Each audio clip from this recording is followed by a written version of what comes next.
So the RA54 is specifically designed to be used for your movement joints or your control joints. Prime example where this one can be used is if you've got an industrial warehouse where there's forklift traffic, you've got cars, trucks driving through, and they need something to dry really fast, so your forklifts and whatnot can drive directly over top of it.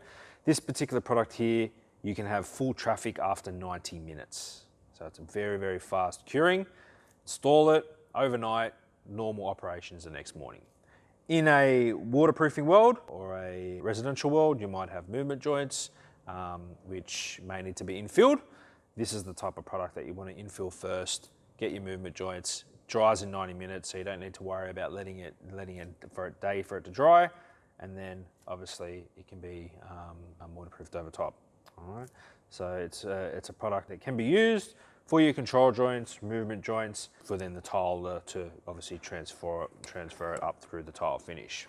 Now normally what you would have if you've got a control joint is it would be right through the substrate. You'd no doubt have a backing rod to prevent any of the material flowing out or flowing down. So given that it's designed for a control joint, it is very flexible, okay, to allow for that movement. Right now, I've applied the RA54 into the joint, but I'm not going to be doing anything with it. I want to leave it there because what you can then do is grab a metal scraper, and when it dries, say 10-15 minutes time, you can grab a metal scraper and you can scrape the top surface of the RA54 away to give you a nice clean surface with the RA54.